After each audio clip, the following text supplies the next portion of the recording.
बच्चे हमेशा उसका दरवाजे पे इंतजार किया करते थे। पापा आ गए, पापा आ गए। माँ देखो पापा आ गए। और फिर सीता रवि की मदद करती थी लकड़ियों को नीचे उतारने में। बाप रे बाप, आज तो ये बहुत वजन है। हाँ, कल ही मिस्त्री ने कहा था कि उसे मोटी और वजन लकड़ियाँ चाहिए कुछ तबले बनाने के लिए। बोल रहा था अगर मोटी लकड़ी दे दूं तो वो मुझे 1000 रुपए देगा। 1000? हाँ, इसीलिए तो सुबह से इस लकड़ी को काट रहा था। तू मेरे लिए चाय बना, वो आता ही होगा। हाँ हाँ, आप हाथ मुंह धो लीजिए तब तक। सीता ने चूल्हे पे चाय चढ़ा दी, तभी उनके दरवाजे पे खटखट हुई। पापा, मिस्त्री चाचा आए हैं। रवि तुरंत वहाँ पहुँच गया। आपका ही इंतजार कर रहा था। ये देखिए। अरे वाह, ये तो बिल्कुल सही लग रही है, बहुत मोटी है। मिस्त्री उस लकड़ी को उठाने की कोशिश करने लगा, पर वो उठा ही नहीं पा रहा था। अरे भाई, तुम इतना वजन अकेले कैसे उठा कर लाए? अब तो आदत हो गई है, मुझसे तो अकेले नहीं उठेगा। तुम्हें मेरे साथ चलना होगा इसे छोड़ने। हाँ। मिस्त्री ने रवि को 1000 रुपए दिए और बस तभी सीता 2 कप चाय लेकर आई। मिस्त्री और रवि एक साथ चाय पीने लगे। मेरे पास शहर का एक बहुत बड़ा कॉन्ट्रैक्ट आया है। उन्हें शुद्ध कारीगरी वाला फर्नीचर चाहिए, पैसे भी अच्छे दे रहे हैं। मुझे ऐसी मोटी लकड़ी और लगेगी। ठीक है भाई, मैं ला दूंगा। बहुत अच्छे, फिर सीधा मेरे कारखाने में ही छोड़ देना। वैसे भी ये बहुत भारी है। हाँ भाई, क्यों नहीं। चाय पीने के बाद रवि वो बड़ी सी लकड़ी उठाकर मिस्त्री के साथ चल पड़ा। मिस्त्री के कारखाने में उसने वो लकड़ी रख दी और मिस्त्री को प्रणाम करके वापस अपने घर लौट आया। घर लौटते ही उसकी पत्नी ने खुशी खुशी बोला, ये तो बहुत अच्छा हुआ ना। हाँ, ये सब भगवान की कृपा है। रवि ने वो पैसे सीता को दे दिए। इससे बच्चों की स्कूल फीस भर देना। इन दोनों की फीस 800 रुपए है। बचे हुए पैसों से घर का थोड़ा राशन भी ले आऊंगी। ठीक है। अगले ही दिन सीता ने स्कूल फीस भर दी और थोड़ा सामान भी खरीद लिया। हे भगवान, अपनी कृपा हम पर ऐसे ही बनाए रखना। अगर ऐसे ही चलता रहा तो सब कुछ ठीक हो जाएगा।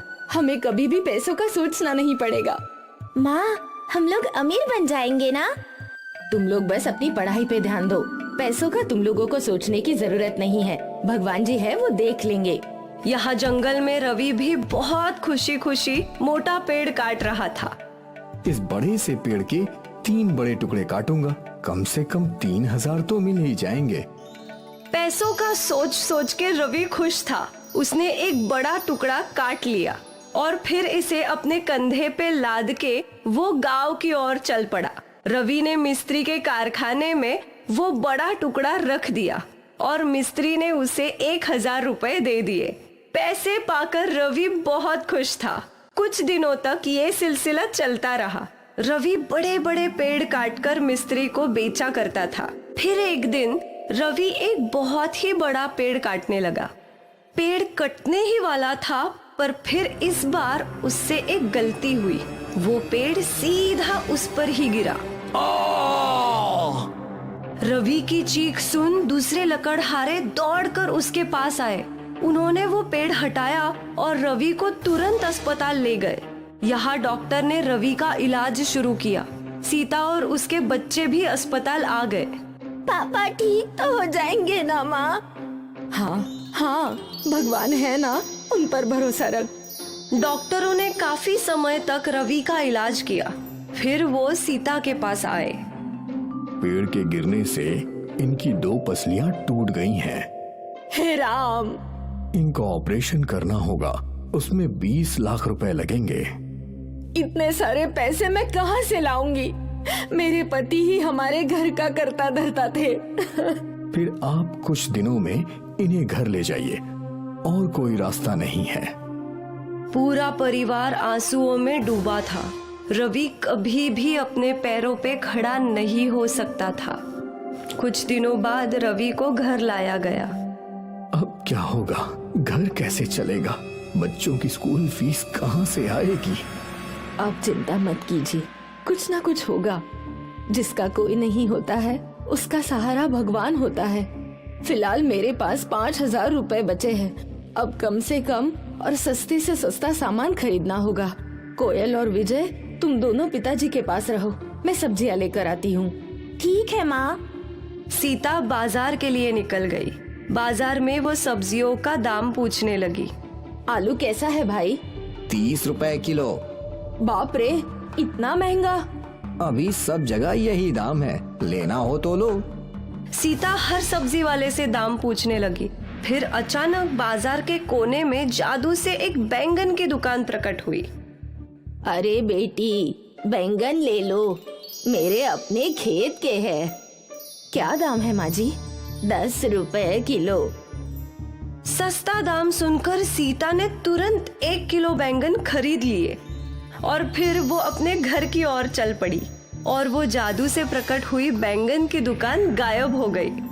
जब सीता घर पहुंची, माँ, तुम क्या लाई हो?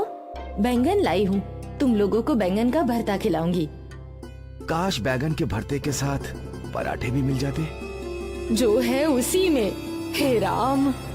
सीता विजय को डांटने ही वाली थी कि उससे पहले उन सबके सामने बैंगन का भरता और पराठे आ गए। ये कहाँ से आ गए? क्या पता माँ, अब तक तो ये यहाँ नहीं थे। पर कैसे? रुको माँ, काश मेरे पास ढेर सारे खिलौने होते। और बोलते ही बोलते उनके पास खिलौने आ गए। बाप रे, मैं तो तभी मानूंगी जब मेरे पति ठीक हो जाएंगे। और तुरंत रवि ठीक हो गया। वो उठकर खड़ा हो गया। सीता अपने आंसू रोक नहीं पाई। धन्यवाद, धन्यवाद जादुई बैंगन। सीता और बच्चों ने रवि को गले लगाया। मुझे तो यकीन ही नहीं हो रहा कि मैं अपने पैरों पर खड़ा हो गया हूँ। हे भगवान, तेरा लाख लाख शुक्र है। रवि और सीता की सारी परेशानियों का समाधान हो चुका था। पूरा परिवार खुश। फिर एक एक करके सभी अपनी इच्छा के अनुसार चीजें मांगने लगे। हे जादुई बैगन, मुझे इतने पैसे दे जिससे ना सिर्फ मैं परिवार का गुजर बसर कर सकूं, बल्कि गरीबों की मदद भी कर पाऊं। रवि के सामने ढेर से पैसे और सोने के सिक्के आ गए। हे जादुई बैंगन, मुझे बहुत बड़ा घर चाहिए और उसके बाहर 2 गांव माता भी चाहिए। और देखते ही देखते सीता और रवि का घर एक आलीशान हवेली में बदल गया। माँ, गौ माता की आवाज आ रही है। जब सब लोग बाहर आए तो उनके आंगन में 2 गायें थी। सीता बहुत खुश थी। वो लोग वापस अंदर गए। और क्या मंगवा सकते हैं हम? हमारी जरूरत की हर चीज हमें मिल चुकी है बच्चों। अगर हम और मांगते रहे तो हमारा लालच ही बढ़ता जाएगा। और लालच का कोई अंत नहीं होता बच्चों।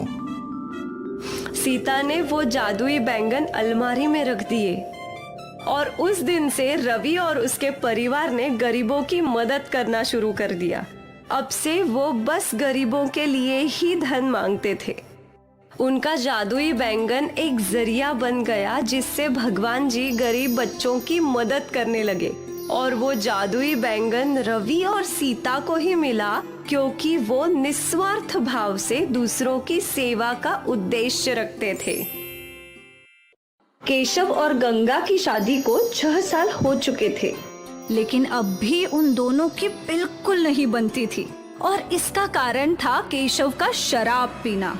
केशव रोज शराब के नशे में धुत लड़खड़ाते हुए घर आता था। अरे गंगा, चल खाना लगा। कितनी बार बोला है आपको कि शराब पीकर घर मत आया कीजिए। अरे ये मेरा घर है, तू कौन होती है मुझे घर में ऐसे रोकने वाली?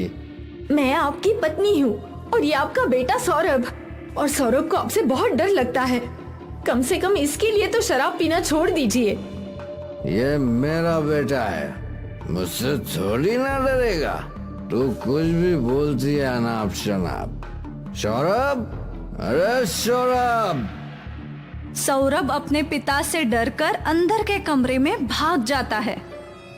तूने मेरे बेटे को डरपोक बना दिया है। और नशे की हालत में केशव गंगा को पीटता रहा। ये सब रोज का था। केशव रोज शराब पीकर आता और नशे में अपनी पत्नी को मारा करता था। केशव का बेटा सौरभ उससे बहुत डरता था और वो अक्सर किसी कोने में छुप जाया करता था। एक दिन की बात है, गंगा ने ठान लिया था कि आज वो केशव के इस रोज रोज के शराब की समस्या से मुक्ति पाकर ही रहेगी। इसलिए गंगा ने अपने पिता मधुकर राव को घर बुलाया था। पिताजी, अब ये रोज का हो गया है। ये खूब शराब पीकर आते हैं और मुझे मारते पीटते हैं। अब तो सौरभ अपने पिता से डरने लगा है। तू चिंता मत कर, मैं दामाद जी से बात करूंगा। बाप बेटी केशव के घर लौटने का इंतजार करने लगे। कुछ देर बाद केशव आया, पर वो नशे में धुत था। अरे गंगा, अरे ससुर जी, आप कब आए? गंगा, अपने पिता की अच्छे से ख्याल रखो, उन्हें अच्छा अच्छा खिलाओ पिलाओ। मैं खाना पीना खाने नहीं, बल्कि आपसे बात करने आया हूँ दामाद जी। मुझसे बात करने? किस बारे में? आपकी इस रोज रोज की शराब की आदत के बारे में। दामाद जी, आप समझदार हैं, आप जानते ही होंगे कि इस शराब की आदत की वजह से आपका पारिवारिक जीवन खराब होता जा रहा है। आपका तो बेटा भी आपसे डरने लगा है। बस ससुर जी, ये मेरा अपना मामला है, आपको इसमें बोलने की कोई जरूरत नहीं है। मैं अपनी बेटी और नवासे की भलाई के लिए बोल ही सकता हूँ। वो आपकी बेटी थी, अब मेरी पत्नी है। मैं उसे जैसे रखूं उसे रहना पड़ेगा, चाहे मैं उसे मारूं, पीटूं या कुछ भी करूं। नहीं दामाद जी, आप ये गलत बोल रहे हैं। वो मेरी बेटी अब भी है, मैं उसे आपके साथ मार खाने के लिए नहीं छोड़ सकता। तो ले जाओ अपनी बेटी को अपने साथ, मैं भी देखता हूँ कितने दिन पालोगे। चल बेटी, अब इस आदमी से बात करना ही बेकार है। पर सौरभ, मम्मी मैं आपके साथ ही रहूंगा। हाँ, तू भी चला जा अपनी माँ का पल्लू थाम के। चलो गंगा, अब यहाँ रहने का कोई फायदा नहीं है। ठीक है। गंगा और सौरभ मधुकर के साथ चले गए। मधुकर राव गांव में रहते थे। उनका आम का बगीचा था। नाना, इतने सारे आम, ये सब तो मैं खाऊंगा। हाँ हाँ, खा लेना, ये सब मैंने तेरे लिए ही तो उगाया है मेरे लाडले। सौरभ नाना के घर पहुंचकर बहुत खुश था, पर गंगा परेशान थी। वो खर्चे का सोच रही थी। पिताजी, मैं यहाँ आ तो गई, पर मेरी वजह से आपका खर्च बढ़ जाएगा। इन आमों को बेचकर जैसे तैसे आपका गुजारा हो रहा था, अब हम दोनों का भी बोझ आप पर आ गया। अब सब कैसे होगा? इतना मत सोच गंगा, वो ऊपर वाला है ना, वो कोई ना कोई रास्ता निकालेगा ही। मैं खुश हूँ कि तुझे उस शराबी पति के साथ रहना नहीं पड़ रहा है। भगवान सब ठीक कर देगा। ठीक है। गंगा ने घर का सारा काम संभाल लिया। अब मधुकर राव सारा समय अपने आम के बगीचे में रहते थे, अपने नवासे के साथ बातें करते। नाना जी, वो पेड़ आपने कब लगाया था? वो पेड़ शायद जब तेरी माँ तेरी उम्र की होगी तब। बाप रे, और वो सबसे बड़ा वाला? वो मैंने नहीं लगाया बेटा, वो तो मेरे पिताजी ने लगाया था, मेरे भी जन्म के पहले। मतलब वो आपसे भी बड़ा है? हाँ। तभी गंगा सबके लिए चाय और नाश्ता लेकर आई। अब बस हुआ आप दोनों का, थोड़ा नाश्ता कर लीजिए। अरे गंगा, काफी दिन हो गए तेरे हाथ की वो स्वादिष्ट चटनी खाए हुए। देख, आम भी कच्चे हैं, वो चटनी मिल जाती तो मजा आ जाता। ठीक है पिताजी, आज बनाती हूँ, शाम में ले आऊंगी। अरे वाह। मधुकर और सौरभ चाय के साथ नाश्ता करने लगे। गंगा रसोई लौटी और वो मसालों से चटनी बनाने लगी। कुछ ही देर में उसकी चटनी तैयार हो गई। अब ये तैयार है। गंगा चटनी लेकर बगीचे में लौटी तो वहाँ मधुकर के दो दोस्त भी थे। पिताजी, चटनी बन गई है। अरे वाह, इन दोनों को भी खिलाओ। ठीक है पिताजी। गंगा ने 2 कच्चे आम काटे और उन्हें चटनी लगा दी और सबको परोसा। कच्चे आम का स्वाद लेते ही अरे वाह, ये तो बहुत अच्छी है, चटाकेदार। मैंने कहा था ना, मेरी गंगा बहुत अच्छी कच्चे आम की चटनी बनाती है। हाँ भाई, अगर ये कच्चे आम की चटनी बनाना शुरू कर दे तो हाथों हाथ सब खत्म हो जाएगी, लोग दीवाने हो जाएंगे। हाँ हाँ बिल्कुल। ये बात सुनकर गंगा सोचने लगी। वैसे भी मैं खर्चे का सोच ही रही थी। अगर कच्चे आम बेचकर मुझे पैसे मिले तो हमारी सारी समस्याएं दूर हो जाएंगी। क्या हुआ गंगा? पिताजी, मैं सोच रही हूँ कि जैसे काका ने कहा, कच्चे आम का व्यापार ही खोल लूं। कम से कम कुछ तो कमाई होगी। वैसे आइडिया बुरा नहीं है, मैं भी तेरा साथ दूंगा। और अगले ही दिन से गंगा ने मार्केट में कच्चे आम का ठेला लगाया। उसके ठेले पर कच्चे आम देखकर, ये कच्चा आम कितने का है? 15 रुपए प्लेट। मुझे 1 प्लेट देना। गंगा ने उस औरत को 1 प्लेट कच्चे आम दिए और 15 रुपए ले लिए। वाह, इतना स्वादिष्ट कच्चा आम मैंने पहले कभी नहीं खाया। इसके बाद कई और ग्राहकों ने गंगा के कच्चे आम की तारीफ की। पहले ही दिन गंगा के कच्चे आम मशहूर होने लगे थे। शाम तक सारे आम खत्म हो चुके थे। गंगा ने ठेला बंद किया और अपनी पहली कमाई देखकर वो बहुत खुश थी। वो खुशी खुशी घर लौटी। कैसा था आज का दिन? बहुत अच्छा पिताजी, लोगों को मेरे कच्चे आम बहुत पसंद आए। कितने सारे लोगों ने मेरी तारीफ की। और तो और ये देखिए आज की कमाई। अरे वाह, मुझे यकीन था तू कर ही लेगी। आज के सारे आम खत्म हो गए पिताजी। मैंने और कच्चे आम तोड़ के रखे हैं, पर अगर ऐसे ही चलता रहा तो हमें कच्चे आम बाहर से खरीदने होंगे। भगवान करे तेरा नया व्यापार खूब फले। धन्यवाद पिताजी। मेरा सौरभ कहाँ है? वो खेल कूद करके थक गया था। मैंने उसे खाना खिलाया और फिर वो सो गया। पिताजी, आप हमारा साथ नहीं देते तो हमारा क्या होता? मेरी गुड़िया, मैं अपनी बेटी का कैसे साथ नहीं दूंगा? तू तो मेरी गुड़िया है, मेरी परी, और तू कभी भी मुझ पर बोझ नहीं बनेगी। गंगा ने अपने पिताजी को गले लगाया और शुरू हो गया आत्मनिर्भरता का अभियान। गंगा रोज कच्चे आम बेचती और उसके पिताजी उसकी मदद करते, सौरभ को संभालते। अब गंगा को अपने शराबी पति की कोई जरूरत नहीं थी। सही कहा था मधुकर राव ने, बेटियां बोझ नहीं होती। माधुरी गांव में सोया चाप बेचती थी। वो सुबह जल्दी उठकर सोया चाप तैयार करती और निकल पड़ती। सोया चाप ले लो, बढ़िया स्वादिष्ट प्रोटीन से भरी चटपटी सोया चाप। अजी सुनिए, आज मेरा खाना बनाने का मन नहीं है। सोया चाप वाली माधुरी आई हुई है, उसी से चाप खरीद लीजिए और खेत पर ले जाइए। तुम्हारा कभी खाना बनाने का मन होता है? इससे अच्छा तो मैं सोया चाप वाली माधुरी से ही शादी कर लेता। अब जाओ चाप ले आओ। सुनो माधुरी बहन, 20 रुपए की चाप दे दो। बहन जी, 20 रुपए की चाप से आपका और आपके पति का पेट कैसे भरेगा? दोनों कितने दुबले पतले होते जा रहे हो। अरे कम से कम 50 की चाप तो खरीदो, ये प्रोटीन से भरपूर होती है। प्रोटीन नहीं होता, प्रोटीन होता है। हाँ हाँ, मैं भी वही कह रही हूँ। माधुरी अपने मधुर स्वभाव और मीठी बोली से लोगों के दिल जीत लेती थी। अरे ओ काकी, अब तुम्हारी तबीयत ठीक है या नहीं? हाँ हाँ बिटिया, रामपुर से दवा लेकर आई हूँ, अब थोड़ा सा आराम है। सोया चाप खाओ काकी, प्रोटीन से भरपूर होती है, ताकत देती है। ठीक है बेटी, अब 20 की दे दो। अरे ओ शकरपुर वाली मौसी, तुम्हारी लड़की को क्या हुआ? वो पेट से थी ना? लड़का हुआ है। अरे वाह, मौसी मिठाई खिलाओ इसी बात पे। चल घर चल, फिर मैं तुझे मिठाई खिलाती हूँ। माधुरी शकरपुर वाली मौसी के घर जाती है।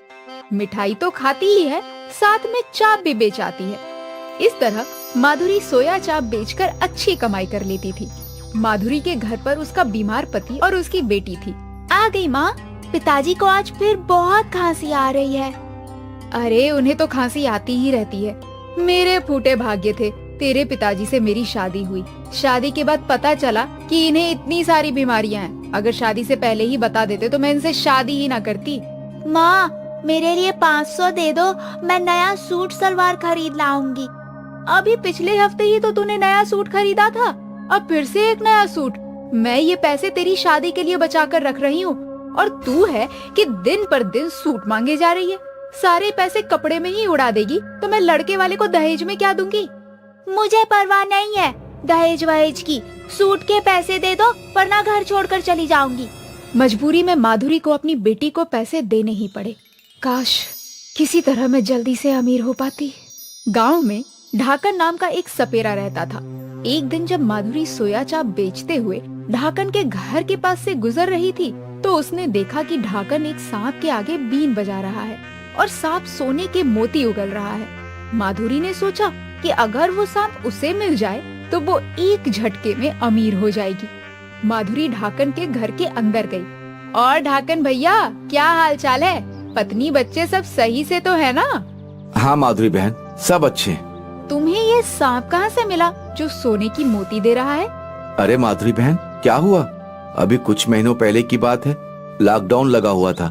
मैं शहर जाकर सांप का खेल नहीं दिखा पा रहा था क्योंकि लोग घर से बाहर ही नहीं निकल रहे थे। एक दिन ऐसा भी आया कि मेरे परिवार को भूख से मरने की नौबत आ गई। मैं एक पेड़ के नीचे बैठकर रोने लगा। वहां मुझे एक सांप पड़ा हुआ दिखा। सांप घायल था, शायद उसके ऊपर से कोई वाहन गुजर गया था। मैंने सांप की मरहम पट्टी की और उसे दूध पिलाया। बाद में पता चला कि ये कोई साधारण सांप नहीं है। इसके आगे बीन बजाओ तो ये सोने के मोती देता है। सब भगवान की कृपा है। अगर ये सांप उस दिन ना मिलता तो पता नहीं मेरा और मेरे परिवार का क्या होता। माधुरी वो सांप हासिल करने की तरकीबें सोचने लगी। वो सांपों का व्यापार करने वाले एक आदमी के पास गई। उसने ढाकन के सांप जैसा एक साधारण सांप खरीद लिया। साधारण सांप को उसने अपनी सोया चाप वाली मटकी में रख लिया और सोया चाप बेचने के बहाने एक दिन फिर ढाकन के घर पहुंची। ढाकन भैया, आज मैंने बहुत विशेष सोया चाप बनाया है। गांव में सभी लोगों ने इसका स्वाद चखा है। थोड़ी सी बची है, आप भी ले लो। अच्छा, विशेष चाप बनाई है तो मैं भी जरूर खाऊंगा। जरा मैं अंदर से बर्तन ले आऊं। ढाकन जब अंदर बर्तन लेने चला गया उतनी ही देर में माधुरी ने सोने के मोती देने वाले सांप को अपनी मटकी में रख लिया और उसकी जगह साधारण सांप ढाकन के घर छोड़ दिया। लो माधुरी, चाप को इस थाली में रख दो। अरे माधुरी बहन, पैसे तो लेती जाओ। पैसे की क्या बात है ढाकन भैया, वो तो मैं कभी भी ले लूंगी। माधुरी को सोने की मोती पाने की जल्दी थी। वो जल्दी से अपने घर पहुंची। उसने मटकी से सांप बाहर निकाला और सांप के सामने बीन बजाना शुरू कर दिया। हे सांप देवता, अब जल्दी से सोने की मोती दे दो। सांप ने अपने मुंह से मोती की जगह एक तेज फुंकार मारकर ढेर सारी आग निकली। अरे रे, मर गई रे! अरे जला डाला मुझे इस सांप ने, बचाओ कोई। मैं जरूरतमंदों की मदद करता हूँ, लेकिन तुमने लालच में मेरा इस्तेमाल करना चाहा, इसीलिए मैंने तुम्हारा चेहरा जला दिया। सांप देवता, कृपया मेरा चेहरा ठीक कर दो। मैं तुम्हारे हाथ जोड़ती हूँ, पैर पड़ती हूँ। मैं इस तरह जले हुए चेहरे के साथ नहीं जी पाऊंगी। मैं अब जिंदगी में कभी लालच और चोरी नहीं करूंगी। ठीक है, पहले मुझे ढाकन के घर छोड़ कर आओ। माधुरी ढाकन का सांप वापस दे आती है। तब जाकर सांप उसका चेहरा ठीक कर देता है। महाराष्ट्र के विदर्भ जिले में कृष्णा नाम का किसान था जो धान की खेती करता था। विदर्भ हमेशा से ही अकाल ग्रस्त रहता आया है और इस साल भी बारिश का नामो निशान नहीं था। ऐसे ही चलता रहेगा तो हमारे जैसे गरीब किसानों के पास आत्महत्या करने के सिवाय और कोई रास्ता नहीं बचेगा। अरे धनी, ऐसी बातें अपने मुंह से मत निकाला करो। हे भगवान। उमा, तू ही बता, मैं करूं तो क्या करूं? पूरी मेहनत से खेत में काम करता हूं और फिर भी अकाल के कारण अनाज नहीं हो पाता। मेरा तो जीना ही बेकार है। अपने परिवार का पेट तक नहीं भर सकता हूं मैं। मेरा तो मर जाना ही अच्छा है। धनी, ऐसी बेफजूल की सोच अपने दिमाग में मत लाओ। कुछ न कुछ रास्ता जरूर होगा। अब क्या हम लोगों के घर जाकर काम करें? बाबा, मेरे पास एक रास्ता है। कैसा रास्ता? माँ, तुम्हारे पापड़ गांव में सबको पसंद आते हैं, है ना? हाँ तो क्यों ना हम दोनों मिलकर पापड़ बनाएं और बेचें? इससे हमें कुछ पैसे भी जरूर मिल जाएंगे और बाबा की मदद भी हो जाएगी। ये मुझे पहले क्यों नहीं सूझा? इसका मतलब तू पापड़ बनाकर बेचेगी? किसी के घर में जाकर काम करने से तो अच्छा ही है ना। कृष्णा उमा की बात मान गया। अगले दिन से उमा और कमला ने घर में पापड़ बनाना शुरू कर दिया। सारे पापड़ बनाकर उन्होंने कृष्णा को दिया। जाकर इसे बाजार में बेच दो। कृष्णा उन पापड़ों की टोकरी लेकर बाजार गया। वहाँ वो पापड़ बेचने लगा। कुछ औरतों ने कृष्णा के पापड़ खरीदे। अब ये बाकी के पापड़ कल बेचूंगा। वो जब घर लौटा तो खुश था। लगभग सारे पापड़ बिक गए। भगवान की कृपा है। बाकी जो बचे हैं वो मैं कल बेच दूंगा। अगले दिन जब कृष्णा पापड़ लेकर बाजार गया तो उसके आते ही भीड़ लग गई। भाई, आपके पापड़ तो कमाल हैं। कल मैं थोड़े लेकर गई थी, सभी ने चाव से खाए। आज मुझे ज्यादा चाहिए। और देखते ही देखते कृष्णा के सारे पापड़ बिक गए। उसने घर पहुंचकर अपनी पत्नी को ये सब बताया। तेरे पापड़ ने तो धूम मचा दी है। ऐसा ही चलता रहा तो कमला जल्दी स्कूल जा पाएगी। उमा ने भगवान को धन्यवाद किया। और हाँ, आज से ज्यादा पापड़ बनाना। कुछ ग्राहकों को खाली हाथ वापस जाना पड़ा था। अब से माँ बेटी दिन भर पापड़ बनाया करती थी। जैसे ही ये पापड़ लेकर कृष्णा बाजार जाता, झटपट सारे पापड़ बिक जाते। एक दिन कृष्णा के ये पापड़ एक सेठ ने खरीदे। अगले दिन वो सेठ कृष्णा को ढूंढते ढूंढते उसके घर पहुंच गया। भाई, कल मैंने तुमसे पापड़ खरीदे थे। वाह, क्या स्वाद था उनका। धन्यवाद सेठ जी। मेरी कई दुकानें हैं शहर में। क्या तुम मुझे पापड़ सप्लाई कर सकते हो? पर सेठ जी, अभी तो हमारा व्यापार बहुत छोटा है। मेरी पत्नी और बेटी ही पापड़ बनाती हैं। तो क्या हुआ, ये पैसे रखो और कुछ औरतों को भी काम पर रख लो। सेठ का ऑर्डर और पैसे मिलते ही उमा ने और कई औरतों को काम पर रख लिया। उन सभी की दैनिक स्थिति उमा की तरह ही थी। दीदी, आप नहीं होती तो आज मेरे बच्चे भूखे ही सो जाते। इस अकाल ने तो जीना मुश्किल कर दिया है। जिन गरीब औरतों को उमा और कृष्णा ने काम दिया था, वो सभी उन्हें दुआ दे रहे थे। कृष्णा और उमा ने कई गरीब औरतों और किसानों को काम दिया, जिससे उनके परिवार का गुजारा होने लगा। अब कृष्णा को पापड़ बेचने बाजार नहीं जाना पड़ता था और कमला स्कूल भी जाती थी। कृष्णा और उमा दोनों अपने व्यापार को बढ़ाने में जुट गए। शायद इन गरीब किसानों की दुआ ही थी जो देखते देखते उमा और कृष्णा का ये व्यापार बड़ा हुआ। और अब उनकी एक फैक्ट्री थी जहाँ काफी औरतें काम किया करती थी। उमा को अपनी सफलता के लिए एक बड़ा सम्मानित अवार्ड भी मिला। आपने कई किसानों के परिवारों को बचाया है। आप लोगों को क्या कहना चाहेंगी?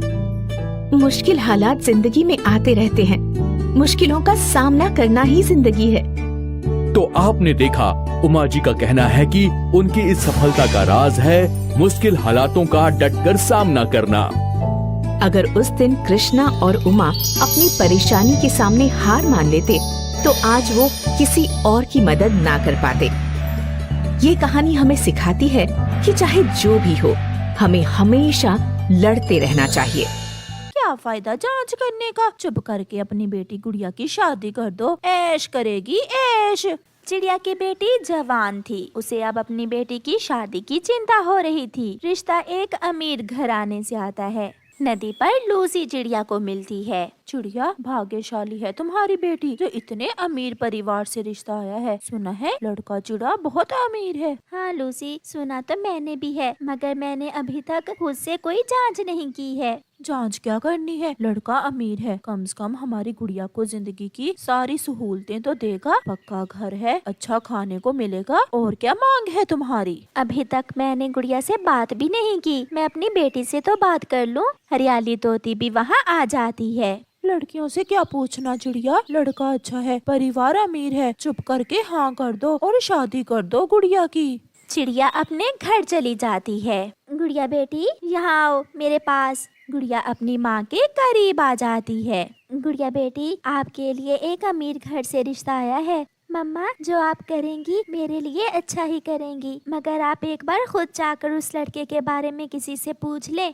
मैंने भी यही सोचा था गुड़िया बेटी, मगर सब यही कह रहे हैं कि बहुत अमीर परिवार है, लड़का अच्छा कमाता है। मुझे सबकी बातों में दम लगता है। अब बार बार अगर जाकर पूछ पड़ताल करेंगे तो हो सकता है लड़के वाले गुस्सा कर जाएं। मम्मा जो करना है आप सोच समझ कर करें। लो मैंने सोच लिया बेटी, ये रिश्ता आपके लिए ठीक है। गुड़िया भी मान जाती है और फिर दूसरे दिन ही लड़के वाले आते हैं और गुड़िया को बिहा कर ले जाते हैं।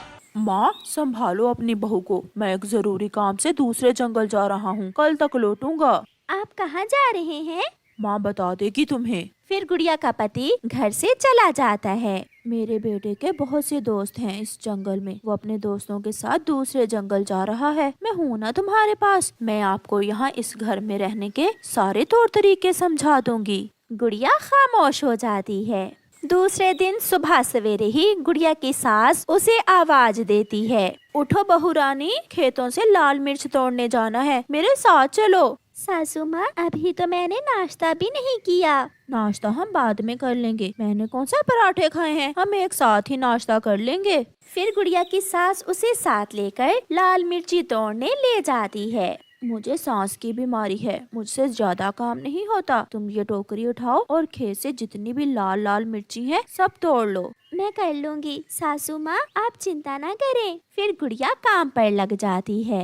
मेरी बेटी ना जाने कैसी होगी, मेरा बहुत दिल उदास हो रहा है अपनी बेटी के बिना। अभी नई नई शादी हुई है ना गुड़िया की, 1-2 महीनों में सब ठीक हो जाएगा। ना वो तुम्हें याद आएगी और ना ही उसे तुम याद आओगी। मगर मैंने गुड़िया को बहुत लाड प्यार से पाला था।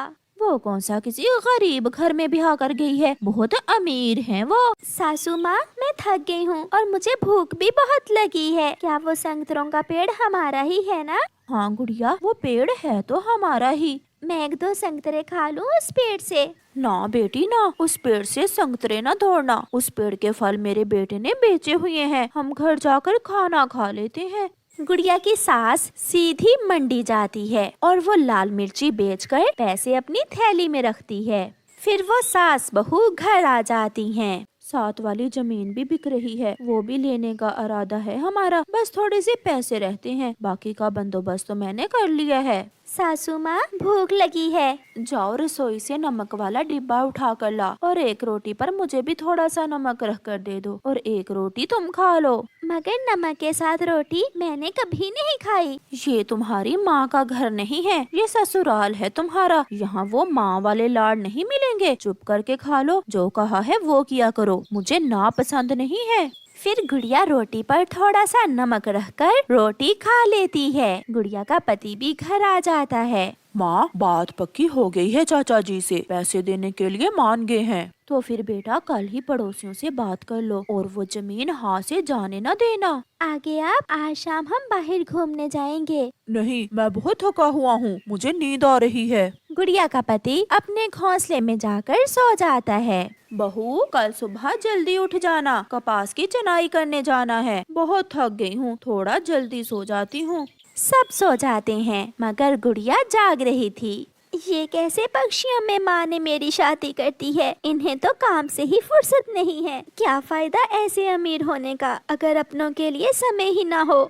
सुबह हो जाती है और गुड़िया अपनी सास के साथ कपास की चनाई में निकल जाती है। गुड़िया दोपहर तक काम करती है। सासू माँ भूख लगी है। तो मैं क्या करूं? जब मैं खाऊंगी तुम्हें भी कुछ दे दूंगी। सासू माँ एक बात पूछूं? अगर पूछने वाली है तो पूछ लो। सासू माँ सब कहते थे कि आप बहुत अमीर हैं आप, मगर मैं तो जब से आई हूँ आपको एक वक्त में भी अच्छा खाना खाते नहीं देखा। इसीलिए तो हम सबसे अमीर हैं। अगर हम खाकर उजाड़ने वाले होते तो ये जमीन आज हमारी ना होती। अब पड़ोसियों की जमीन खरीदने के लिए क्या हम बचत ना करें? ऐसे ही दिन गुजरते गए, मगर अभी तक भी गुड़िया को ना तो वो घर अपना घर लगा था और ना ही उसे उस घर से रिश्तों का प्यार मिला था। जो गुड़िया हर समय हंसती खेलती थी, वो जब से उस घर में आई थी एक बूढ़ी चिड़िया की तरह हर समय किसी न किसी काम में लगी रहती थी। रात को गुड़िया की सास और उसका बेटा कोई बात कर रहे थे। माँ, अगर किसी तरह हम घर का खर्चा थोड़ा और कम कर लें तो ताया जी के अमरूदों के बाग भी हम ले सकते हैं। अपनी पत्नी को समझाओ बेटे, पहले महीने बाद नमक खत्म होता था, मगर अब तो 10 दिन भी नहीं गुजरते कि वो खत्म कर देती है। गुड़िया जब वहाँ आती है तो उसकी सास कहती है, देख नहीं रही हो हम कोई बात कर रहे हैं, तुम जाओ यहाँ से। गुड़िया चली जाती है। इसका मतलब मैं इस घर में तो रहती हूँ, मगर मैं इनके परिवार का हिस्सा नहीं हूँ। माँ, मैं सह लूंगी, मैं सब सह लूंगी, मगर कभी भी आपसे कोई गिला नहीं करूँगी और ना ही आपकी इज्जत पर कोई आंच आने दूंगी। ऐसे रोते हुए गुड़िया अपने घोंसले में सो जाती है। प्यारे दोस्तों, ऐसे ही कई परिवार हमारे समाज में भी होते हैं जो दिखने में तो बहुत अमीर होते हैं। उनके घर की रोशनियाँ बाहर से तो नजर आती हैं, मगर अंदर से घर अंधेरे में डूबे हुए होते हैं। अगर रिश्तों में प्यार, मोहब्बत और एक दूसरे के लिए टाइम नहीं तो क्या फायदा ऐसे रिश्तों का, क्या फायदा ऐसे पैसे का जो खुशियाँ ही ना दे सके। आपका धन्यवाद। जंगल में रहने वाली गोरी कव्वी सबसे अलग मजाज की थी। वो किसी से भी बनाकर न रखती। वो हमेशा दूसरों से लड़ाई करती। वो हमेशा दूसरों की बुराइयां करती थी। गौरी बहन, मेरे बेटे ने उड़ना सीख लिया है, तो मैं क्या करूं? जाकर उड़ाओ अपने बेटे को, मुझे क्यों बता रही हो? मैंने खुशी से आपको बताया और आप हमेशा की तरह लड़ना शुरू हो गई हो। फिर लूसी गोरी के पास आती है। गौरी बहन, मैंने नया घर बनाया है, तो मैं क्या करूं? मुझे क्या लेन देन तुम्हारे नए घर से? जाकर रहो अपने घर में। ऐसे वो कव्वी सभी पक्षियों के साथ उल्टी ही बात करती थी। आहिस्ता आहिस्ता सभी पक्षी उस कव्वी से दूर होते गए और अब कोई भी उससे बात नहीं करता था। रानो चिड़िया उस कव्वी के पड़ोस में रहती थी। गोरी कव्वी उससे भी बहुत जलती थी। वो हर समय उसे तंग करने का कोई ना कोई उपाय बनाती रहती। गुड़िया बेटी, आज हम अपने सारे दोस्तों को दावत पर बुलाएंगे। आप जाएं, कबूतर अंकल और मिठू अंकल को बताएं और मैं बुलबुल को बता आती हूँ। मम्मा, अभी अभी हरियाली आंटी नदी की तरफ गई है, मैं उन्हें बता आती हूँ। ऐसे वो माँ बेटी अपने घर से निकलती हैं। हरियाली आंटी, आज शाम आपकी दावत है हमारे घर, आप जरूर आना। कबूतर अंकल, मम्मा ने भेजा है मुझे, आज शाम का दाना आप हमारे घर आकर खाना। फिर तो बहुत मजा आने वाला है आज शाम। ऐसे गुड़िया सबको बता देती है। गौरी बहन, आज शाम आप भी जरूर आना, मैंने सब पक्षियों को दावत पर बुलाया है आज शाम। मैं काली गोरी हूँ, मैं दूसरे पक्षियों के साथ बैठकर भोजन नहीं खा सकती और वो गंदी आँखों वाला कबूतर तो मुझे बहुत बुरा लगता है, मैं नहीं आऊंगी। चिड़िया वहाँ से चली जाती है। चिड़िया, मैं तुम्हारी बेइज्जती करवा दूंगी दूसरे पक्षियों के सामने, शर्मिंदा करूंगी तुम्हें। ऐसे सोचकर गोरी कव्वी जल्दी से चिड़िया के घर जाती है और चिड़िया के भोजन में कंकरियां मिला देती है। अब जो भी पक्षी दाना खाएगा उसकी टूटेगी चोंच। शाम भी हो जाती है, पक्षी आ जाते हैं। चिड़िया, तुम्हारी पड़ोसन गौरी कव्वी नहीं आएगी क्या? हरियाली बहन, मैं गई थी उसे आमंत्रण देने, मगर वो उल्टी सीधी बातें करने लगी। फिर सबसे पहले मिठू तोता दाना खाने लगता है। मेरी चोंच में कंकरी लगी है, दाने में कंकरियां हैं। चिड़िया, ये तो बहुत बेकार का दाना है, इससे तो अच्छा था आप हमारी दावत ना ही करती। बुलबुल भी गुस्से में थी। ऐसा मजाक आप भी हमारे साथ कर सकती हो, मैंने ऐसा नहीं सोचा था। गुड़िया बेटी, क्या ये शरारत आपकी है? मम्मा, मैं ऐसा कैसे कर सकती हूँ? मैं अपनी मम्मा को अपने दोस्तों के सामने कैसे शर्मिंदा कर सकती हूँ? सब चले जाते हैं, सब दाना खाए बिना ही चले जाते हैं। जिन्हें जाता हुआ देखकर गोरी कव्वी बहुत खुश हो रही थी। रुके, आप सब मेरी बात सुने। मगर कोई नहीं रुकता। चिड़िया घर के बाहर बैठी सबको बुला रही थी, जिसे देखकर गौरी हंसते हुए कहती है, दाने में कंकरियां डालकर दावत करती हो अपने दोस्तों की, ऐसा दाना कौन खाएगा? गौरी, ये शरारत तुमने ही की है, मगर याद रखना आज के बाद मैं भी आपसे बात नहीं करूंगी। ऐसे ही दिन गुजरते गए और फिर एक दिन मिट्ठू तोता पेड़ पर बैठा हुआ अपना अमरूद खा रहा था कि वहाँ गौरी कव्वी आ जाती है। ओए मोटी चोंच वाले मिट्ठू, ये अमरूद मुझे दो। शक्ल देखी है अपनी, चल भाग यहाँ से काली कलोटी। गौरी मिट्ठू से वो अमरूद छीनकर भाग जाती है। मिट्ठू भी पीछे उड़ता है। गौरी आगे आगे और मिट्ठू पीछे पीछे, मगर गौरी कहाँ पकड़ में आने वाली थी, वो तो भाग जाती है। गंदी गंदी बुरी कव्वी मेरा अमरूद ले गई, मैं भी छोड़ूंगा नहीं इसे।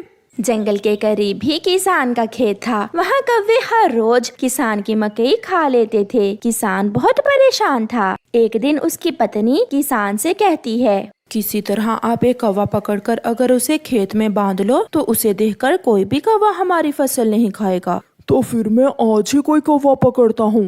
किसान अपना जाल उठाकर चलता है। जाल देखकर सभी कौवे दूर भाग जाते हैं। चलते चलते किसान जंगल में पहुंच जाता है। वो एक जगह दाना डालकर जाल लगा देता है और थोड़ी दूर छुपकर बैठ जाता है। उड़ती हुई गौरी कव्वी जब वहाँ से गुजरती है तो इतना सारा दाना देखकर वहाँ आती है।